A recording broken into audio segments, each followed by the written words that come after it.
Steno classes में आपका स्वागत है। Hindi, English steno, computer typing and efficiency घर बैठे करें। संपूर्ण तैयारी रुपेश सर के निर्देशन। नमस्कार साथियों, यह न्यूज़पेपर से संबंधित डिक्टेशन है जो 5 सेकंड बाद स्टार्ट होगी।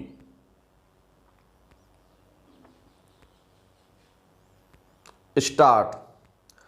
पूर्णबंदी के बाद जब अर्थव्यवस्था चरमरा चुकी है, उद्योग जगत में चिंता का माहौल है। तमाम रेटिंग एजेंसियां विकास दर के अब तक के सर्वाधिक निचले स्तर पर रहने का अनुमान पेश कर रही है।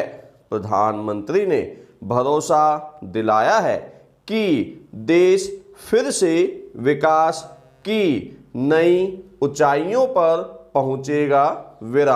भारतीय उद्योग परिसंघ यानी CII के सम्मेलन को संबोधित करते हुए उन्होंने कहा कि हमें अपने कौशल, प्रतिभा, प्रबंधन, तकनीक, किसानों और छोटे बड़े उद्यमियों पर भरोसा है।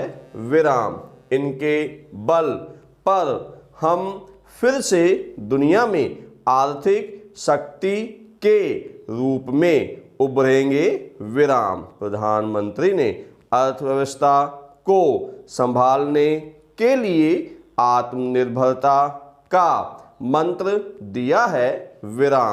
वे उद्यमियों में इस संकट को एक अवसर के रूप में भुनाने का जज्बा भी भरते रहे हैं। यानी दूसरे देशों पर निर्भरता त्याग कर अपनी क्षमताओं का पूरा इस्तेमाल किया जाए तो जल्दी ही अर्थव्यवस्था में जान फूंकी जा सकती है।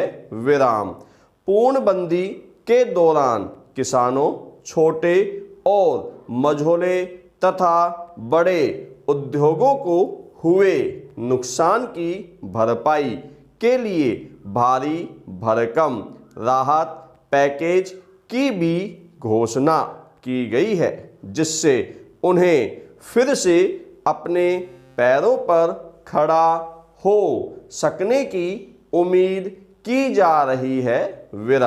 प्रधानमंत्री ने अपने संबोधन में उद्योगपतियों को भरोसा दिलाया है कि सरकार उनकी सुविधाओं के मद्देनजर हर सहयोग करने को तत्पर है।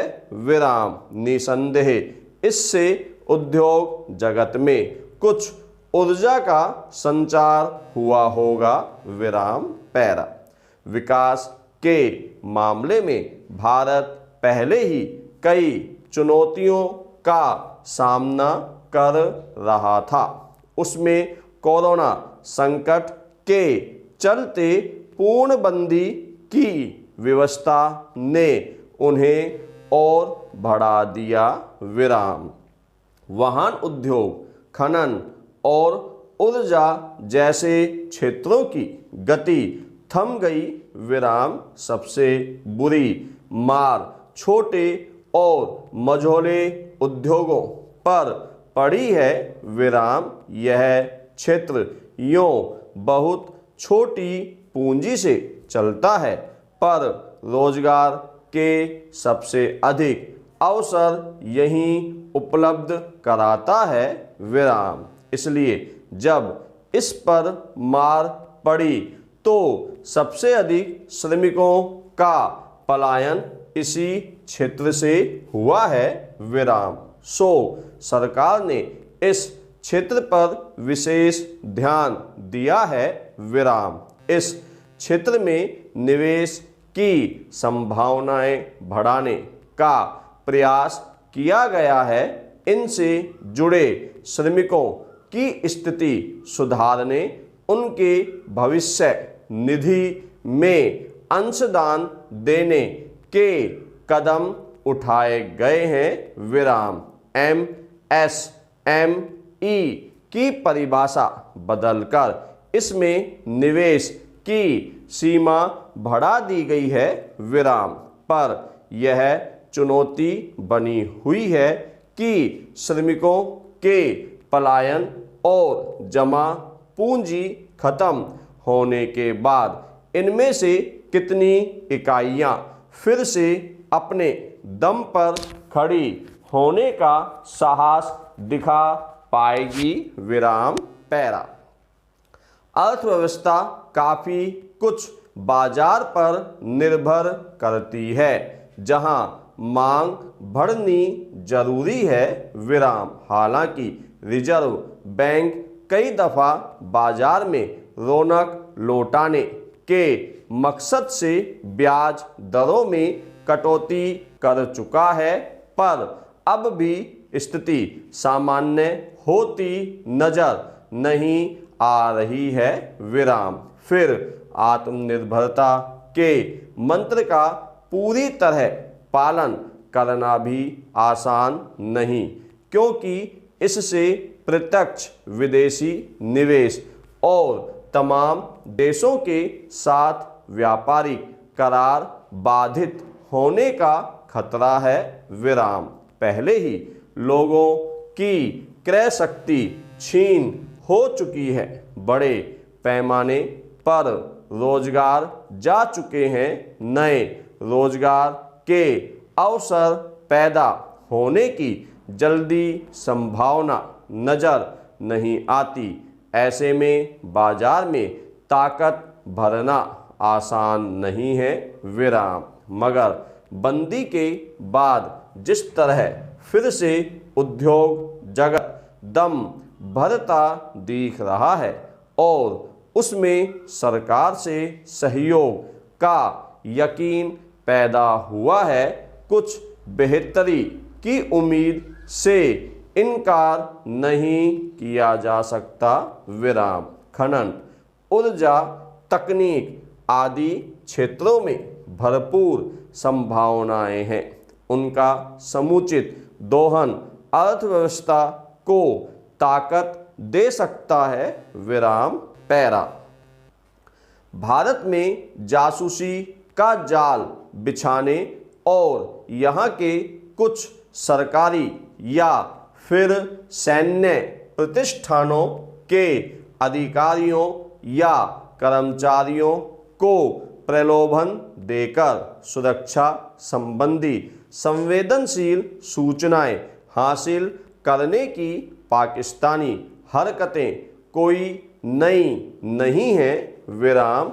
अमूमन हर बार ऐसी गतिविधियों का खुलासा होने के बाद भारत उसे चेतावनी देता है, मगर उसकी ओर से ऐसी हरकतें जारी रहती हैं विराम। अपनी इस आदत से लाचार होने के बावजूद पाकिस्तान को यह उम्मीद रहती है कि भारत उसके मामले में रियायत बरते विराम। सवाल है कि ऐसा कैसे और कितने दिनों तक संभव है कि कोई देश अपने पड़ोसी के घर की संवेदनशील सूचनाएं हासिल करने के लिए अवैध तौर तरीके अख्तियार करता रहे और हर बार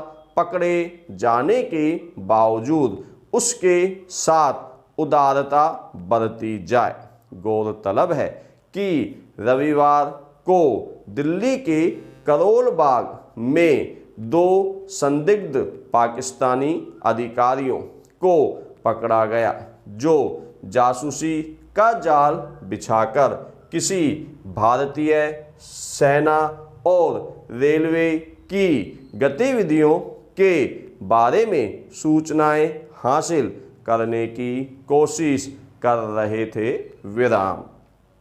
ये दोनों दिल्ली स्थित पाकिस्तान उच्चायोग के वीजा विभाग में काम करते थे विराम। खबरों के मुताबिक ये पाकिस्तानी खुफिया एजेंसी ISI के निर्देश पर सूचनाएं निकालने के लिए भारतीय सेना के अफसरों को अपने जाल में फांसते थे। विराम पैरा। सामान्य स्थितियों में जासूसी के जरिए संवेदनशील सैन्य दस्तावेज हासिल करने की कोशिश के लिए किसी व्यक्ति को किस तरह के मुकदमे और सजा का सामना करना पड़ सकता है, इसका अंदाजा लगाना मुश्किल नहीं है। विराम।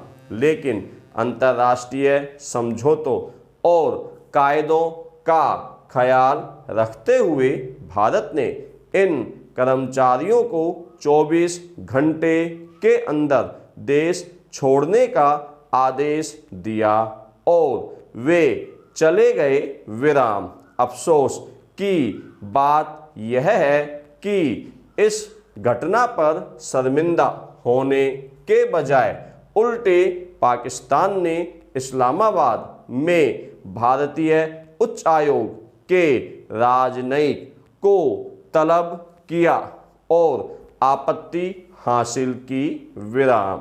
अगर पाकिस्तान को इस बात की फिक्र है कि उसके उच्च आयोग के अफसरों को जासूसी के आरोप में पकड़ने और वापस भेजने से वियना संधि का उल्लंघन हुआ है, तो उसे यह भी बताना चाहिए कि पड़ोसी या किसी भी देश में अवैध तरीके से जासूसी करके संवेदनशील दस्तावेजों तक घुसपैठ करने को कैसे देखा जाएगा।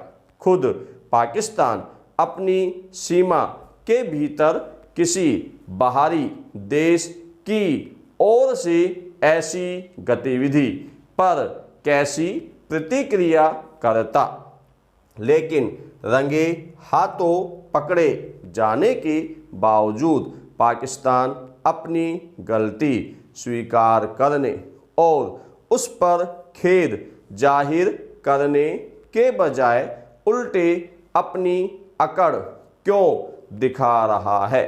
पैरा। 4 साल पहले भी ठीक इसी तरह का मामला सामने आया था।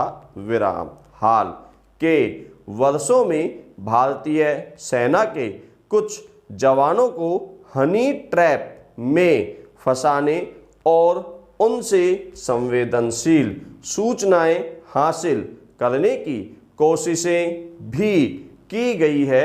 विराम। लेकिन भारत अपने सक्षम खुफिया तंत्र के बूते पाकिस्तान की हरकतों का पर्दाफाश करता रहा है।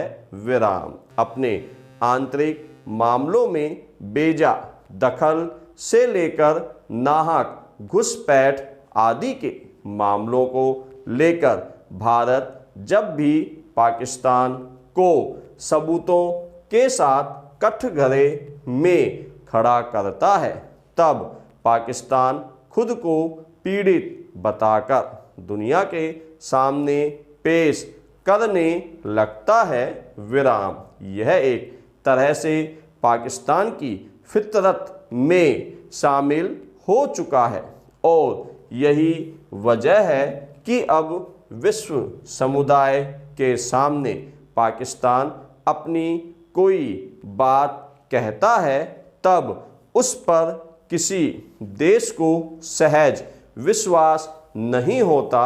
विराम। सवाल है कि पाकिस्तान अपनी इन हरकतों से छुटकारा पाए बिना किसी अन्य देश से अच्छा दोस्त होने की उम्मीद कैसे कर सकता है। विराम। धन्यवाद साथियों।